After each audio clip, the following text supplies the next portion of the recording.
Is it third time I'm making this video? But you know what to say. Third time's a charm.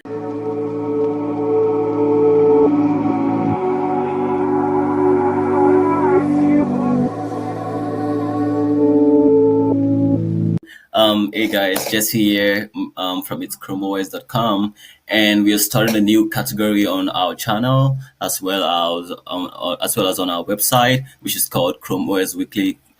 Just as a way to keep you up to speed with what's going on within the Chrome OS universe on a weekly basis, so you can expect these videos once every week, towards the end of the week, like every Sunday.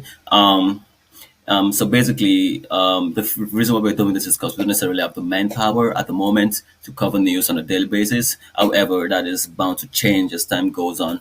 But for the meantime, you can always expect us to post stuff like Chrome OS news on a weekly basis like this. So the first news for today, for the week, I would say, is the arrival of a higher end variant.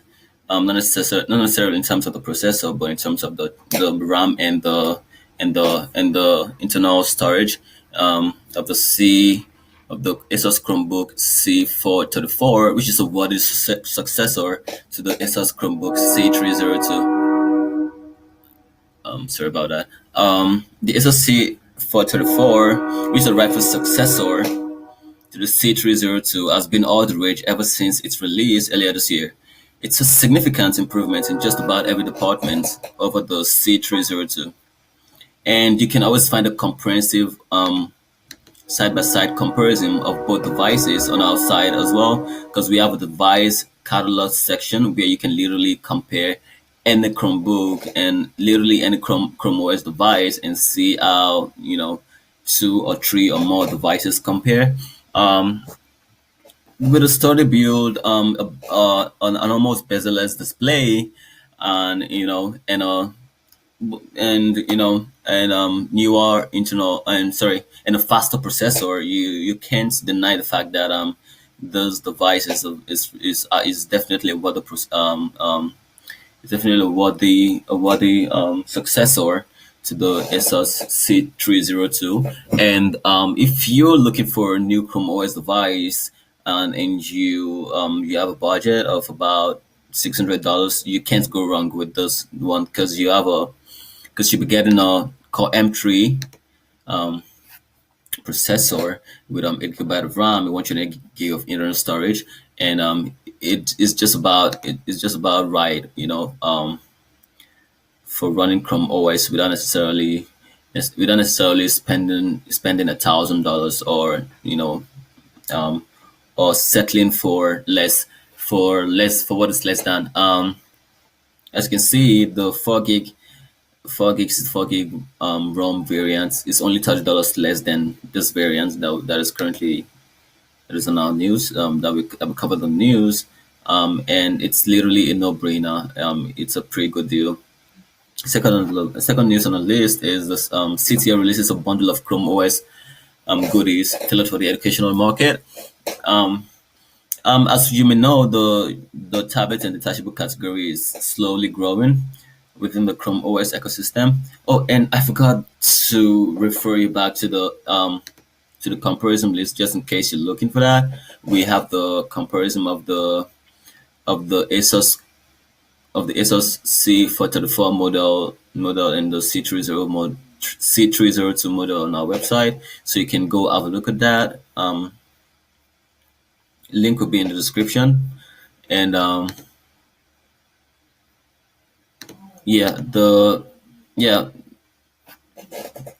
so back to CTL's news. The growing tablet and detachable category within the Chrome OS ecosystem has seen some major love over the past year with the release of the Pixel Slate and the HP Chromebook X2. This success is evident in CTL's decision to up on the bandwagon with the release of the EMR stylus-equipped CTL Chromebook Tab X1. As a tablet that is specially tailored for a school setting, it is only smart that CTL made the decision to offer the educational market this deal, wherein schools can get 16 TX1 tablets together with Chrome OS licenses, um, and a mountable charging station by Luxor for the price of just $5,000, which is a great deal for the educational market. And when you look at the tablet and detachables category on our side here, you can see that there are only a few tablet and detachables released so far. And like I said, it's a growing category, so there's going to be a lot of growth in this category as time goes on. And it's nice to see more manufacturers hopping on the bandwagon. And that was essentially the job of the Pixel Slate.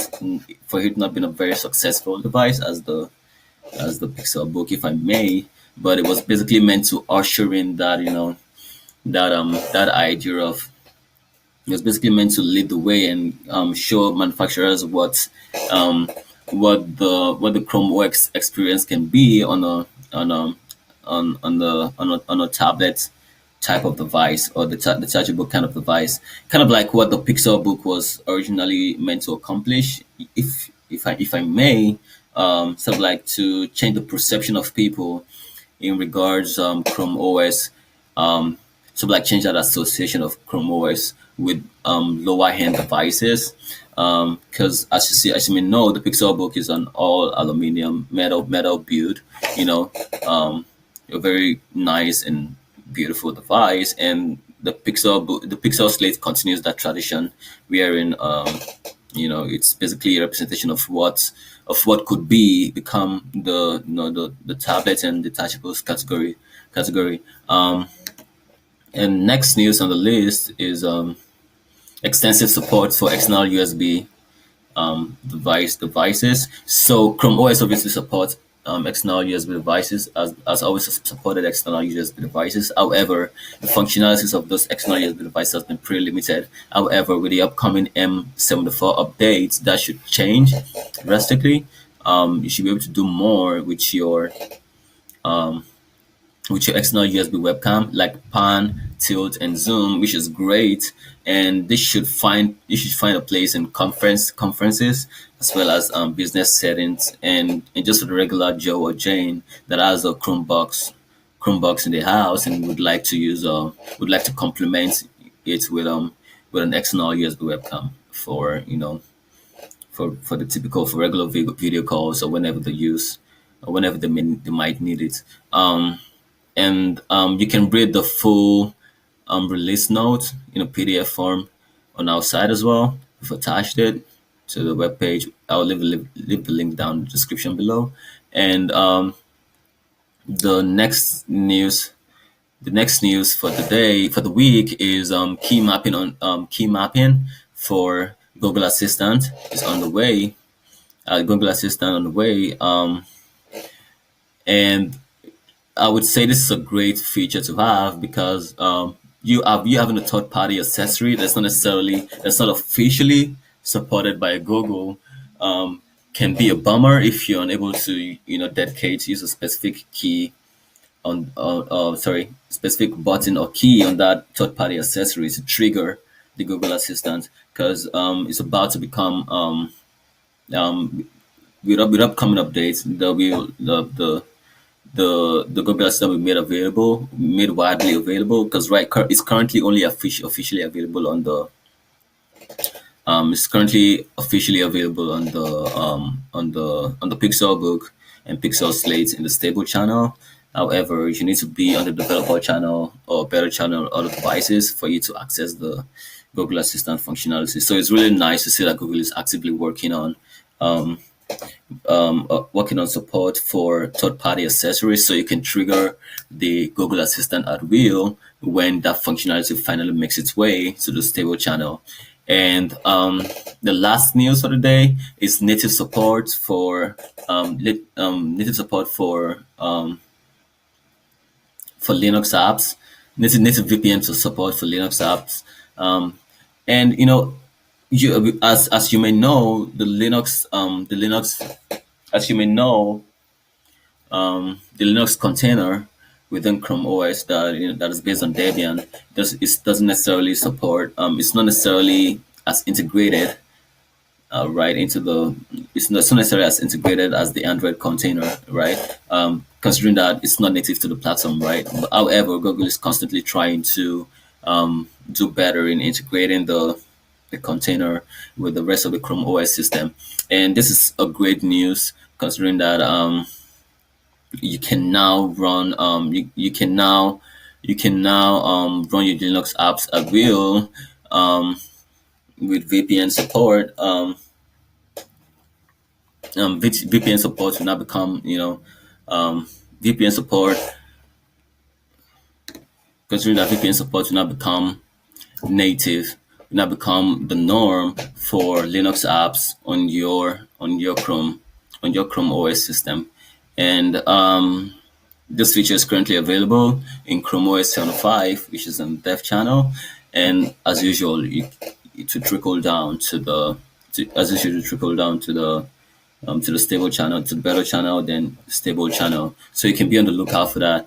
So that's all for today, guys. Like I said, this is our very first video, so there's been a lot of but it's gonna get better with time. Thanks for listening, and peace out.